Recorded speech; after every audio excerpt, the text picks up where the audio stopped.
Hi hello ಎಲ್ರಿಗೂ ನಮಸ್ಕಾರ. Welcome to learning class by Nagaraj Karigar, JTO Government ITI Rippanpeta. In the previous class we have discussed about troubleshooting in contactors and BIL symbols pertaining to contactors and machines. ಇವನ್ನ ನೋಡಿದ್ವಿ. ಅಲ್ಲಿ ಯಾವೆಲ್ಲ ಸಿಂಬಲ್ಸ್ಗಳನ್ನು ಬಳಸ್ತೀವಿ, ಸಿಂಬಲ್ಸ್ಗಳನ್ನು ಯಾಕಾಗಿ ಬಳಸ್ತೀವಿ, ಹಾಗೆ ಒಂದು ಕಾಮನ್ ಸಿಮ್ಟಮ್ಸ್ ಟ್ರಬಲ್ ಶೂಟಿಂಗ್ಸ್ಗಳನ್ನು ನಾವು ಕಾಂಟ್ಯಾಕ್ಟರ್ನಲ್ಲಿ ಏನೆಲ್ಲ ಬರ್ತವೆ ಸ್ಟಾರ್ಟರ್ ಕಾಂಟ್ಯಾಕ್ಟರ್ನಲ್ಲಿ, ಅವನ್ನ ಅದಕ್ಕೆ ಕಾರಣಗಳೇನು, ಅದಕ್ಕೆ ರೆಮಿಡೀಸ್ಗಳೇನು ಅನ್ನೋದನ್ನು ನಾವು ನೋಡಿದ್ವಿ. ಸೊ ಟುಡೇಸ್ ಕ್ಲಾಸಲ್ಲಿ ನಾವು DOL ಸ್ಟಾರ್ಟರ್ ಬಗ್ಗೆ ತಿಳ್ಕೊಳ್ಳೋಣ. ಸೊ DOL ಸ್ಟಾರ್ಟರ್ ಅಂದರೆ ಏನು, ಸೊ ಅದನ್ನು ಎಲ್ಲಿ ಬಳಸ್ತೀವಿ, ಹೇಗೆ ಬಳಸ್ತೀವಿ, ಅದಕ್ಕೆ ಹೇಗೆ ವರ್ಕ್ ಮಾಡುತ್ತೆ ಅನ್ನೋದನ್ನು ಇಲ್ಲಿ ಸ್ವಲ್ಪ ಕ್ಲೀನಾಗಿ, ಈಗ ಆಲ್ರೆಡಿ ಸ್ಟಾರ್ಟರ್ಸ್ ಬಗ್ಗೆ ನೋಡ್ತಾನೆ ನಮಗೆ DOL ಸ್ಟಾರ್ಟರ್ ಬಗ್ಗೆ ಆಲ್ಮೋಸ್ಟ್ ಗೊತ್ತಾಗಿದೆ. ಸೊ ಅದ್ರ ಬಗ್ಗೆ ಇನ್ನೂ ಸ್ವಲ್ಪ ತಿಳ್ಕೊಳ್ತಕ್ಕಂಥ ಒಂದು ಪ್ರಯತ್ನನ ಇಲ್ಲಿ ಮಾಡೋಣ. ಸೊ ಮೊದಲನೇದಾಗಿ DOL starter is one in which a contactor with no volt relay, on and off buttons and overload relay are incorporated in an enclosure. So ನಾವು ಆಲ್ರೆಡಿ DOL ಸ್ಟಾರ್ಟರ್ ಚಿತ್ರಗಳನ್ನು ನೀವು ನೋಡಿರ್ತೀರ, ಇಲ್ಲಿದೆ ನೋಡಿ, ಇದನ್ನೇ DOL ಸ್ಟಾರ್ಟರ್ ಅಂತ ಹೇಳೋದು. ಸೊ ಈ DOL ಸ್ಟಾರ್ಟರ್ ಇದು ಆಲ್ಮೋಸ್ಟ್ ಎಲ್ಲರೂ ನೋಡಿರ್ತಕ್ಕಂಥದ್ದು. ಇದರ ಒಂದು ಸ್ಕೆಮೆಟಿಕ್ ಡಯಾಗ್ರಾಮ್ ಇಲ್ಲಿ ಪಕ್ಕದಲ್ಲಿ ಇರ್ತಕ್ಕಂಥದ್ದು. ಸೊ ಅದರಲ್ಲಿ ಏನೇನಿದೆ, ನಮಗೆ ಅಲ್ಲಿ ಒಂದು ಓವರ್ಲೋಡ್ ಪ್ರೊಟೆಕ್ಟಿವ್ ಕಾಯಿಲ್ ಬರ್ತದೆ, ಓವರ್ಲೋಡ್ ರಿಲೇ ಅಂತ ಹೇಳ್ತೀವಿ. ಹಾಗೆಯೇ ಒಂದು ಆನ್ ಬಟನ್, ಆಫ್ ಬಟನ್ ಇರ್ತದೆ, ಕಾಂಟ್ಯಾಕ್ಟರ್ಗಳಿರ್ತವೆ, ಹಾಗೆ ಒಂದು ನೋ ವೋಲ್ಟ್ ಕಾಯಿಲ್ ಇರ್ತದೆ. ಇಷ್ಟೇ ಸಿಂಪಲ್ ಕನ್ಸ್ಟ್ರಕ್ಷನ್ ಆಗಿರ್ತಕ್ಕಂಥದ್ದು ನಮ್ಮ DOL starter, direct online starter ಅಂತ ಹೇಳ್ತೀವಿ ಇದನ್ನು. ಸೊ ಕನ್ಸ್ಟ್ರಕ್ಷನ್ ಆ್ಯಂಡ್ ಆಪ್ರೇಷನ್ ಏನಿದೆ ಅಂತ ನೋಡೋದಾದರೆ, I push button type direct online starter which is in common use. ಎಲ್ಲರೂ ನೋಡಿರ್ತಕ್ಕಂಥದ್ದು, ಸಾಮಾನ್ಯವಾಗಿ ಎಲ್ಲರೂ ಒಂದಲ್ಲ ಒಂದು ಪ್ಲೇಸಲ್ಲಿ ನೋಡಿರ್ತೀರ ಈ ಒಂದು ಸ್ಟಾರ್ಟರ್ನ. ಈ shown in figure 1, it is a simple starter which is inexpensive and easy to install and maintain ಅಂತ ಹೇಳ್ಬೋದು. ಭಾಳ ಸಿಂಪಲ್ ಆಗಿದೆ ಇದು ಕನ್ಸ್ಟ್ರಕ್ಷನ್ ಎಲ್ಲ ನೋಡಿದರೆ. ಹಾಗೆ ಇದಕ್ಕೆ ಒಂದು ಕಾಸ್ಟ್ ಕೂಡ ಅಷ್ಟೇ, ಆಮೇಲೆ ಅಂಥ ದೊಡ್ಡ ಎಕ್ಸ್ಪೆನ್ಸಿವ್ ಏನಲ್ಲ ಇದು. ಜೊತೆಯಲ್ಲಿ ಅದನ್ನು ಇನ್ಸ್ಟಾಲ್ ಮಾಡೋದು ಕೂಡ ಅಷ್ಟೇ ಈಸಿಯಾಗಿರ್ತಕ್ಕಂಥದ್ದಾಗಿದೆ. So there is no difference between the complete contactor circuit explained in exercise 3.1.04 ಏನು ಹಿಂದಿನ ಕ್ಲಾಸಲ್ಲಿ ನಾವು ನೋಡಿದ ಅದನ್ನು ಕಂಪೇರ್ ಮಾಡಿದ್ರೆ. And the DOL starter except that the DOL starter is enclosed in a metal or PVC case, and in most cases the no volt coil is rated for 415 volts and is to be connected across 2 phases ಅಂತ ಹೇಳ್ತೀವಿ. ಇಲ್ಲಿ ಸಾಮಾನ್ಯವಾಗಿ 2 phases as shown in the figure 1.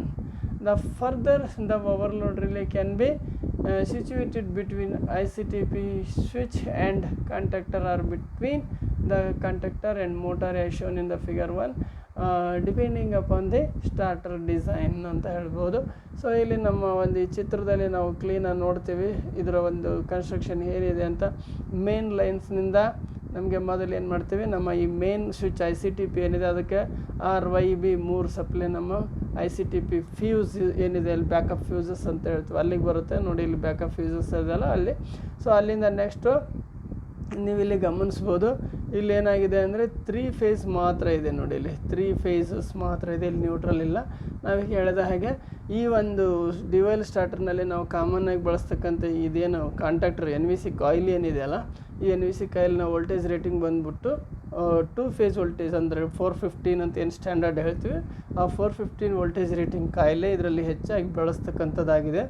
ನಾವಿಲ್ಲಿ ಗಮನಿಸ್ಬೋದು, ನಾವಿಲ್ಲಿ ಒಂದು ಸರ್ಕ್ಯೂಟನ್ನು ಎಲ್ಲಿಂದ ಅಂತ ಹೇಳಿದ್ರೆ ನೋಡಿ, ಇಲ್ಲಿಂದ ಬರ್ತದೆ ಒಂದು ಸಪ್ಲೈ, ಇಲ್ಲಿಂದ ಹೀಗೆ ಹೊರಡ್ತದೆ, ಅಲ್ಲಿಂದ ಬಂದು ಹೀಗೆ ಬಂದು ಇಲ್ಲಿಂದ ಸ್ಟಾಪ್ ಬಟನ್ಗೆ ಬರುತ್ತೆ, ಅಲ್ಲಿಂದ ಸ್ಟಾರ್ಟ್ ಬಟನ್ಗೆ ಹೋಗುತ್ತೆ. ಸೊ ಸ್ಟಾರ್ಟ್ ಬಟನ್ಗೆ ಪ್ಯಾರಲಲ್ ಆಗಿ ಒಂದು ಮೇನ್ ಕಾಂಟ್ಯಾಕ್ಟರ್ ಆಕ್ಸಿಲರಿ ಕಾಂಟ್ಯಾಕ್ಟ್ ಇದೆ. ಸೊ ಅಲ್ಲಿಂದ ಬಂದುಬಿಟ್ಟು ನಾವು ಇಲ್ಲಿ ನೋಡಿದರೆ, ಸೊ ಇಲ್ಲಿ ಕಾಣಿಸುತ್ತೆ ನಿಮಗೆ, ಇದ್ರ ಮುಖಾಂತರ ಮತ್ತೆ ತಿರ್ಗಿ ಹೋಗಿ ವಾಪಸ್ಸು ಇನ್ನೊಂದು ಫೇಸಲ್ಲಿ ಕಂಪ್ಲೀಟ್ ಆಗುವಂಥ ಒಂದು ಸರ್ಕ್ಯೂಟ್ ಇದು. ಸೊ ಅಲ್ಲಿ ಇದರೊಳಗೆ NVC ಕಾಯಿಲ್ ನಮಗೆ ಓವರ್ಲೋಡ್ ರಿಲೇ ಕಾಂಟ್ಯಾಕ್ಟ್ಸ್ಗಳನ್ನು ನಾವಿಲ್ಲಿ ನೋಡ್ಬೋದು. ಸೊ ಹಾಗೆಯೇ ಅದು NVC ಕಾಯಿಲ್ ಅಂತ ಹೇಳಿದ್ರೆ ನಮ್ಮ ಈ ಚಿತ್ರದಲ್ಲಿ ಇರೋದು ಇಲ್ಲಿದೆ, ಇದು NVC ಕಾಯಿಲ್ ಬಂದುಬಿಟ್ಟು. ಸೊ ಯಾವಾಗ ನಾನು ಸ್ಟಾರ್ಟ್ ಬಟನನ್ನು ಒತ್ತುತ್ತೀನಿ ಅವಾಗ ಸರ್ಕ್ಯೂಟ್ ಕಂಪ್ಲೀಟ್ ಆಗುತ್ತೆ. ನೀವು ಸರ್ಕ್ಯೂಟನ್ನು ಟ್ರೇಸ್ ಮಾಡಿ ನೋಡಿದರೆ ಗೊತ್ತಾಗುತ್ತೆ. ಸ್ಟಾರ್ಟ್ ಪುಷ್ ಬಟನ್ ಅದನ್ನು ನಾವು ಪುಷ್ ಮಾಡಿದರೆ ಆಯಿತು, ಸರ್ಕ್ಯೂಟ್ ಕಂಪ್ಲೀಟ್ ಆಗುತ್ತೆ. ಆವಾಗ ಈಗ ನಮ್ಮ NVC ಕಾಯಿಲ್ ಎನರ್ಜೈಸ್ ಆಗಿಬಿಟ್ಟು, ಸೊ ಅಲ್ಲಿ ಇವೇನು ಕಾಂಟ್ಯಾಕ್ಟ್ಗಳಿದೆವನ್ನ ಎಲ್ಲ ಕಾಂಟ್ಯಾಕ್ಟ್ಗಳು ಕ್ಲೋಸ್ ಆಗೋ ಹಾಗೆ ಮಾಡುತ್ತೆ. ಸೊ ಇದು ಕ್ಲೋಸ್ ಆಯಿತು ಅಂದ ತಕ್ಷಣ ಮೋಟರಿಗೆ ಸಪ್ಲೈ ಹೋಗುತ್ತೆ. ಎಲ್ಲಿಂದ ಏನು ನಮ್ಮ ಥರ್ಮಲ್ ಎಲಿಮೆಂಟ್ ಓವರ್ಲೋಡ್ ರಿಲೇ ಅಂತ ಏನು ಕಾಂಟ್ಯಾಕ್ಟ್ಸ್ ಏನಿದೆ ಅದ್ರ ಥ್ರೋನೇ ನಮ್ಮ ಮೋಟರಿಗೆ ಸಪ್ಲೈ ಹೋಗ್ತಿರ್ತದೆ ಇಲ್ಲಿ. ಸೊ UEW ಅನ್ನತಕ್ಕಂಥ ಮೋಟರ್ ಟರ್ಮಿನಲ್ಸ್ಗೆ ನಮ್ಮ ಸಪ್ಲೈ ಹೋಗೋದನ್ನು ನಾವು ಈ ಒಂದು ಚಿತ್ರದಲ್ಲಿ ನೋಡ್ಬೋದು. ಇದಿಷ್ಟು ಸಿಂಪಲ್ ಕನ್ಸ್ಟ್ರಕ್ಷನ್ ಆಗಿದೆ ನಮ್ಮ ಡಿವೈಲ್ ಸ್ಟಾರ್ಟರ್ದು. ಸೊ ಇದನ್ನೇ ನಾವು ಸ್ಪೆಸಿಫಿಕೇಶನ್ ಆಫ್ ಡಿವೈಲ್ ಸ್ಟಾರ್ಟರ್ಸ್ ನೋಡೋದಾದರೆ, while giving specification the following data are to be given. ಏನೇನೆಲ್ಲ ಇರುತ್ತೆ ಅಂತ ನೋಡೋದಾದರೆ, ಡಿವೈಲ್ ಸ್ಟಾರ್ಟರಲ್ಲಿ ಫೇಸ್ ಸಿಂಗಲ್ ಫೇಸ್ ಇರ್ಬೋದು ಅಥವಾ 3 ಫೇಸ್ ಡಿವೈಲ್ ಸ್ಟಾರ್ಟರ್ಗಳು ಬರ್ತವೆ. ಸಿಂಗಲ್ ಫೇಸ್ ಇದೆ, 3 ಫೇಸ್ ಇದೆ. ಹಾಗೆ ವೋಲ್ಟೇಜ್ ಬಂದು 240 ವೋಲ್ಟ್ ರೇಂಜಿಗೂ ಸಿಗುತ್ತೆ. ಹಾಗೆ 450 ನೋಡ್ಸು ಅಂದರೆ 240 ಅಂದರೆ ಸಿಂಗಲ್ ಫೇಸ್ ಅಂತ, 415 ಅಂದರೆ 3 ಫೇಸ್ ವೋಲ್ಟೇಜ್ಗೆ.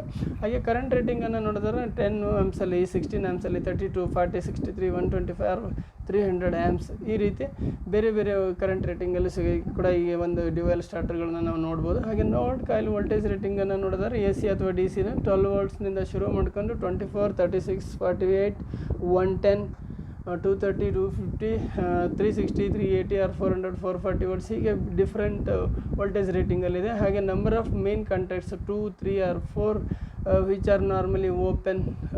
ಹಾಗೆ number of auxiliary contacts 2 or 3, 1 NC and 1 NO and 2 NC plus 1 NO respectively. ಹೀಗೆ ಬೇರೆ ಬೇರೆ ರೀತಿಯಲ್ಲಿ ನಾವು ಈ ಡಿವೈಲ್ ಸ್ಟಾರ್ಟರ್ನ ನಾವು ಸ್ಪೆಸಿಫೈಡ್ ಮಾಡ್ತೀವಿ.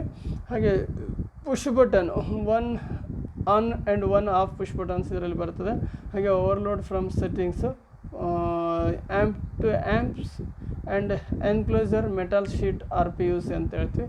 ನಾವು ಈ ಚಿತ್ರದಲ್ಲಿ ನೋಡಿರೋ ಹಾಗೆ ಒಂದು ಮೆಟಲ್ ಬಾಕ್ಸ್ ಒಳಗಡೆ ಕಂಪ್ಲೀಟ್ಲಿ ಎನ್ಕ್ಲೋಸ್ಡ್. ನಮ್ಮ ಹೊರಗಡೆ ಏನು ಕಾಣ್ತದೆ ಅಂದರೆ ಕೇವಲ ಒಂದು ಆನ್ ಬಟನ್ ಆಫ್ ಬಟನ್ ಬಿಟ್ಟರೆ ಇನ್ನೆಲ್ಲದೂ ಕೂಡ ಒಳಗಡೆ ಎನ್ಕ್ಲೋಸ್ ಆಗಿರ್ತದೆ. ಇದು ಇಲ್ಲಿ ನಮ್ಮ ಕಣ್ಣು ಮುಂದೆ ಇರ್ತದಲ್ಲ ಈ ಸ್ಟಾರ್ಟರ್, ಇದೇ ಸ್ಟಾರ್ಟರ್. ಈ ಸ್ಟಾರ್ಟರ್ ಇದ್ರ ಒಳಗಡೆ ಏನು ಈ ಸ್ಕೆಮ್ಯಾಟಿಕ್ ಇದೆ ಅದೆಲ್ಲ ಸ್ಕೆಮ್ಯಾಟಿಕ್ ಡಯಾಗ್ರಾಮ್ನ ಇದು ಒಳಗಡೆ ಇಂಟರ್ನಲ್ಲಿ ಬರ್ತದೆ. ನಮ್ಮ ಕಣ್ಣು ಮುಂದೆ ಕಾಣೋದು ಮಾತ್ರ ಒಂದು ಬಾಕ್ಸ್ ಮಾತ್ರ ಕಣ್ಣಂಗೆ ಕಾಣಿಸುತ್ತೆ. ಅಪ್ಲಿಕೇಶನ್ಸ್ ಏನಂತ ನೋಡಿದ್ರೆ, in an induction motor with a DOL starter the starting current will be about 6 to 7 times the full load current. As such DOL starters are recommended to be used only to 3 HP squirrel cage induction motors and up to 1.5 kW double squirrel cage motors ಅಂತ ಹೇಳ್ತೀವಿ, rotor. So ಇಲ್ಲಿ ಸಾಮಾನ್ಯವಾಗಿ ಹಳೆ ಒಂದು ಸಿಲೆಬಸ್ಗಳಲ್ಲಿ ಬಂದು ನೋಡೋದಾದರೆ ನಮಗೆ ಇನ್ನೂ ಹೆಚ್ಚಿನ ಒಂದು ಅಪ್ ಟು 5 HP ವರೆಗೂ ನಾವು ಡಿವೈಲ್ ಸ್ಟಾರ್ಟರ್ಗಳನ್ನು ಬಳಸ್ತೀವಿ. ಕೆಲವು ಕಡೆ 10 HP ವರೆಗೂ ಕೂಡ ಈಗ ಬಳಸ್ತೀವಿ. ಬಟ್ ಇಲ್ಲಿ ನಾವು ನೋಡೋ ಹಾಗೆ 3 HP ವರೆಗೂ ನಾವು ಇವನ್ನ ಬಳಸಲಾಗುತ್ತೆ. ಯಾಕಂದರೆ ಯಾವ ಮೋಟಾರ್ಗಳಿಗೆ ನಮಗೆ ಫುಲ್ಲು ವೋಲ್ಟೇಜನ್ನು ಸ್ಟಾರ್ಟಿಂಗ್ ಮೂಮೆಂಟಲ್ಲಿ ಫುಲ್ ವೋಲ್ಟೇಜನ್ನು ಕೊಟ್ಟರೆ ನಡೆಯುತ್ತೆ ಅಂತ ಇದೆಯಾ ಅಂಥ ಒಂದು ಇದಕ್ಕೆ ಮಾತ್ರ ಈ ಡಿವೈಲ್ ಸ್ಟಾರ್ಟರ್ ಬಳಸ್ಬೋದು. ಯಾಕೆ ಅಂತೇಳಿದ್ರೆ ಡಿವೈಲ್ ಸ್ಟಾರ್ಟರ್ನಲ್ಲಿ ವೋಲ್ಟೇಜನ್ನು ರೆಡ್ಯೂಸ್ ಮಾಡಿ ಕೊಡೋದಂಥ ವ್ಯವಸ್ಥೆ ಏನಿಲ್ಲ.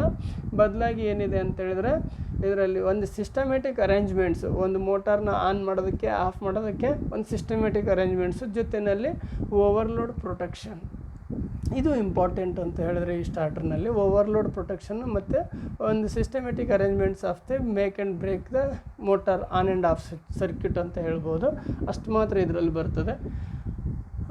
ಹಾಗೆ ನೆಸೆಸಿಟಿ ಆಫ್ ಬ್ಯಾಕಪ್ ಫ್ಯೂಸಸ್, ಇದರಲ್ಲಿ ಬ್ಯಾಕಪ್ ಫ್ಯೂಸಸ್ ಅಂತ ಬರ್ತದೆ. ಆ ಬ್ಯಾಕಪ್ ಫ್ಯೂಸಸ್ಗಳ ಏನು ಕೆಲಸ ಅಂತ ನೋಡಿದ್ರೆ, motor starters must never be used without backup fuses. ನೋಡಿ, ಈ ಥರದ ಸ್ಟಾರ್ಟರ್ಗಳನ್ನು ನಾವು ಯಾವುದೇ ಕಾರಣಕ್ಕೂ ಬ್ಯಾಕಪ್ ಫ್ಯೂಸಸ್ ಇಲ್ಲದೆ ಯೂಸ್ ಮಾಡಬಾರ್ದು ಅಂತ ಹೇಳ್ತೀವಿ.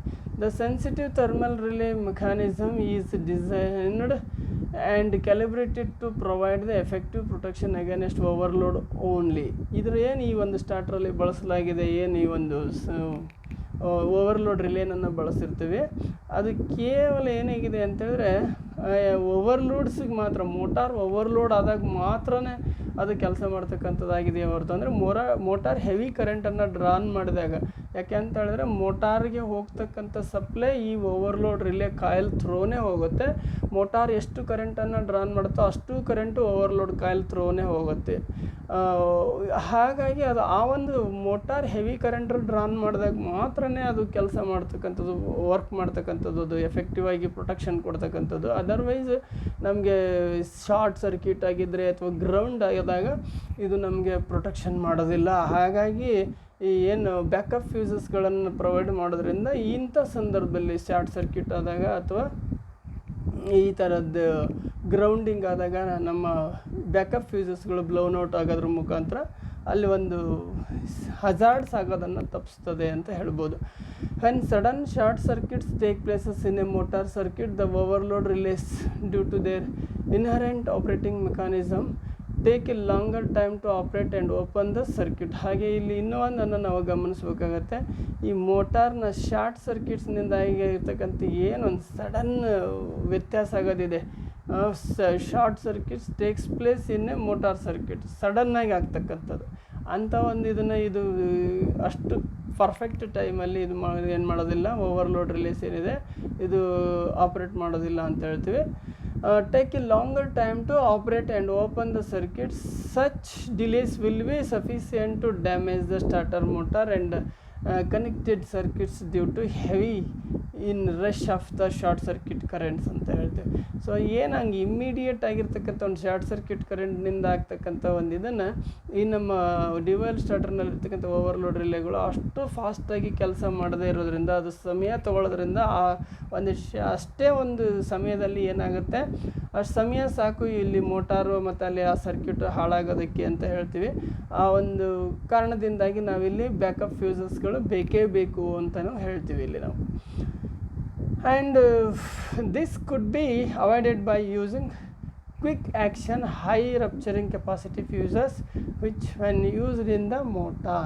ಸೊ ಹಾಗಾಗಿ ನಾವಿಲ್ಲಿ ಈ ಬ್ಯಾಕಪ್ ಫ್ಯೂಸಸ್ ಅಂತ ಏನು ಹೇಳ್ತೀವಿ, ಹೈ ರಪ್ಚರಿಂಗ್ ಕೆಪಾಸಿಟಿ ಫ್ಯೂಸಸ್ಗಳನ್ನು, ಕ್ವಿಕ್ಕಾಗಿ ಹೋಗ್ತಕ್ಕಂಥ ಹೈ ರಪ್ಚರಿಂಗ್ ಕೆಪಾಸಿಟಿ ಫ್ಯೂಸ್ಗಳನ್ನು ಬ್ಯಾಕಪ್ ಫ್ಯೂಸಾಗಿ ಬಳಸಿ ಅಲ್ಲಿ ಮಾತ್ರ ಈ ಡ್ಯುಯಲ್ ಸ್ಟಾರ್ಟರ್ನ ನಾವು ಬಳಸಿದರೆ ಅಲ್ಲಿ ಕಂಪ್ಲೀಟ್ ಸರ್ಕ್ಯೂಟ್ ಸೇಫ್ಟಿ ಅಂತ ಹೇಳ್ಬೋದು. So operate at a faster rate and open the circuit, Hans HRC ಡೈಸ್ಡ್ ಡೀಸರ್ಡ್ ಅಂತ ಹೇಳ್ತೀವಿ. ಡೈಸರ್ ಟೈಪ್ ಫ್ಯೂಸಸ್ ಆರ್ ರೆಕಮೆಂಡೆಡ್. ಇಲ್ಲಿ HRC ಫ್ಯೂಸಸ್ ಹೈ ರಪ್ಚರಿಂಗ್ ಕೆಪಾಸಿಟಿ ಫ್ಯೂಸಸ್ಗಳು ಬರ್ತವೆ, ಅದನ್ನು ಇಲ್ಲಿ ರೆಕಮೆಂಡ್ ಮಾಡ್ತೀವಿ ನಾವು ಇಂಥ ಒಂದು ಪ್ಲೇಸಲ್ಲಿ. ಎಸ್ಪೆಷಲಿ ಡ್ಯುಯಲ್ ಸ್ಟಾರ್ಟರ್ನ ಬಳಸ್ತಕ್ಕಂಥ ಸರ್ಕ್ಯೂಟಲ್ಲಿ ಏನು ಬಳಸ್ತೀವಿ ಆ ಬ್ಯಾಕಪ್ ಫ್ಯೂಸ್ ಅಂತ, ಆ ಜಾಗದಲ್ಲಿ ನಾವು ಹೈ ರಪ್ಚರಿಂಗ್ ಕೆಪಾಸಿಟಿ ಫ್ಯೂಸ್ಗಳನ್ನು ಬ್ಯಾಕಪ್ ಫ್ಯೂಸಾಗಿ ಬಳಸೋದ್ರಿಂದ ನಮಗೆ ಅಲ್ಲಿ protecting the insulation as well as the thermal overload relay off the motor starter against short circuits. ಏನು ಈ ಒಂದು ಸಡನ್ ಸರ್ಕ್ಯೂಟ್ಸ್ ಆಗುತ್ತೆ ಅಂಥ ಸಂದರ್ಭದಲ್ಲಿ ಅಲ್ಲಿ ನಮ್ಮ ಎಲ್ಲ ಏನು ಡಿವೈಸಸ್ಗಳಿದ್ದಾವೆ, ಅಲ್ಲಿ ಇನ್ಸ್ಟ್ರೂಮೆಂಟ್ಸ್ಗಳಿದೆ, ಮೋಟಾರ್ ಇದೆ, ಅದನ್ನು ನಾವು ಪ್ರೊಟೆಕ್ಟ್ ಮಾಡ್ಕೋಬಹುದು ಅಂತ ಹೇಳ್ತೀವಿ. In case of short circuit the backup fuses melt and open the circuit quickly. A reference table indicating fuse ratings for different motors ratings is given. So ಯಾವ ಮೋಟಾರ್ಗೆ ಏನು ರೇಟಿಂಗ್ ಇರ್ತದೆ, ಯಾವ ಮೋಟಾರ್ಗೆ ಯಾವ ರಪ್ಚರಿಂಗ್ ಕೆಪಾಸಿಟಿ ಫ್ಯೂಸಸ್ಗಳನ್ನು ಬ್ಯಾಕಪ್ ಫ್ಯೂಸಸ್ ಆಗಿ ಬಳಸ್ಬೋದು ಅಂತಕ್ಕಂಥದ್ದು ಒಂದು ಚಾರ್ಟೇ ಬರ್ತದೆ. ಆ ಪ್ರಕಾರ ನಾವು ಹೈ ರಪ್ಚರಿಂಗ್ ಕೆಪಾಸಿಟಿ ಫ್ಯೂಸಸ್ಗಳನ್ನು ನಾವು ಅಲ್ಲಿ ಬಳಸಬೇಕಾಗುತ್ತೆ. It is recommended that the fuse of semi enclosed rewirable tinned copper fuses may be avoided as far as possible. ಇವು ಕೂಡ ನಮಗೆ ಅಲ್ಲಿ ತಿನ್ ವೈರನ್ನು ರಿವೈರಬಲ್ ಫ್ಯೂಸ್ ಬರ್ತದೆ, ನೀವೆಲ್ಲ ಆಲ್ಮೋಸ್ಟ್ ಅಲ್ಲಿ ನೋಡಿರ್ತೀರ, ಅವನ್ನೂ ಕೂಡ ನಾವಿಲ್ಲಿ ಬಳಸ್ಬೋದು ಅಂತ ಹೇಳ್ತೀವಿ. ಈ ಒಂದು ಚಾರ್ಟಲ್ಲಿ ನೋಡೋ ಹಾಗೆ ಏನಿದೆ ಇಲ್ಲಿ table of relay ranges and backup fuses for the motor protection ಅಂತ ಹೇಳ್ತೀವಿ. ಸೊ ಇಲ್ಲಿ ಯಾವ ಒಂದು HP ರೇಟಿಂಗಿಗೆ ಅಥವಾ ಎಷ್ಟು ಕಿಲೋವ್ಯಾಟು ಅಂದರೆ ಮೋಟಾರ್ ರೇಟಿಂಗ್ಸ್ ಬಂದು ಅಲ್ಲಿ 240 ವಾಟ್ಸು ಸಿಂಗಲ್ ಫೇಸ್ ಮೋಟಾರ್ ಇದ್ದಾಗ ಹೇಗೆ, ಹಾಗೆ ಮೋಟಾರ್ ರೇಟಿಂಗ್ಸ್ 415 ವಾಟ್ಸ್ 3 ಫೇಸ್ ಇದ್ದರೆ ಹೇಗೆ ಅಂತ ಇಲ್ಲಿದೆ. ಹಾಗೆಯೇ ರಿಲೇ ರೇಂಜಸ್ಗಳನ್ನು ಏನಿರಬೇಕು, ಹಾಗೆ ನಾರ್ಮಲ್ ಬ್ಯಾಕಪ್ ಫ್ಯೂಸ್ ರೆಕಮೆಂಡೆಡ್ ಏನು ಅಂತೇಳಿ ನಾವಿಲ್ಲಿ ತೋರಿಸೋವಂಥ ಒಂದು ಚಾರ್ಟು. ಸೊ ಈ ಚಾರ್ಟನ್ನು ನೀವು ನೋಡಿದರೆ ಗೊತ್ತಾಗುತ್ತೆ. ಇಲ್ಲಿ ಒಂದು ಎಕ್ಸಾಂಪಲ್ ನೋಡೋದಾದರೆ ಫಸ್ಟ್ ಒಂದು ಸಿಂಗಲ್ ಫೇಸ್ 0.05 HP ಅಥವಾ 0.04 ಕಿಲೋವ್ಯಾಟ್ ಇದೆ. ಹಾಗೆಯೇ 3 ಫೇಸಲ್ಲಿ ನಾವು 0.1 HP ಅಥವಾ 0.075 ಕಿಲೋವ್ಯಾಟ್ ಅಂತ ಹೇಳ್ತೀವಿ. ಫುಲ್ ಲೋಡ್ ಕರೆಂಟ್ ಬಂದ್ಬಿಟ್ಟು ಎಷ್ಟಿದೆ ಅಲ್ಲಿ 0.28 ಇದೆ. ಅಂಥ ಜಾಗದಲ್ಲಿ 0.25 to 0.4 ಆ್ಯಂಪ್ಸ್ ರೇಂಜಿನ ರಿಲೇಗಳನ್ನು ಬಳಸಬೇಕಾಗುತ್ತೆ. ಹಾಗೆ 2 ಆ್ಯಂಪ್ಸ್ನ ಬ್ಯಾಕಪ್ ಫ್ಯೂಸಸ್ಗಳನ್ನು ರೆಕಮೆಂಡ್ ಮಾಡಲಾಗ್ತದೆ ಅಂತ ಹೇಳ್ತೀವಿ. ಹಾಗೆ ಫಾರ್ ಎಕ್ಸಾಂಪಲ್ ನಾವು ಕಾಮನ್ನಾಗಿ ಯೂಸ್ ಮಾಡ್ತಕ್ಕಂಥದ್ದು ಈಗ 0.5 HP ಮೋಟರ್ಸ್ ಎಲ್ಲ ಸಾಮಾನ್ಯ ಎಲ್ಲರ ಮನೆಯಲ್ಲೂ 1/2 HP ಮೋಟ್ರ್ಗಳು ಜಾಸ್ತಿ ಯೂಸ್ ಮಾಡ್ತೀವಿ. ಅಲ್ಲಿ ಫುಲ್ ಲೋಡ್ ಕರೆಂಟ್ 3.6 ಆ್ಯಂಪ್ಸ್ ಇದ್ದರೆ, ಅದೇ 3 ಫೇಸ್ ಆಗಿತ್ತು ಅಂದರೆ 1.5 ಆಗಿರುತ್ತದೆ. ಹಾಗೆ ಕಿಲೋವ್ಯಾಟಲ್ಲಿ ಹೋಗೋದಾದ್ರೆ 1.1, ಹಾಗೆ ಅದರದ್ದು ಫುಲ್ ಲೋಡ್ ಕರೆಂಟ್ 2.6 ಇರುತ್ತೆ. ಸೊ ಅಲ್ಲಿ ನಾನು ರಿಲೇನನ್ನು ನಾನು ಏನು ಮಾಡಿದ್ದೀನಿ 2.5 to 4 ಆ್ಯಂಪ್ಸಿಗೆ ರೆಕಮೆಂಡ್ ಮಾಡ್ತೇನೆ.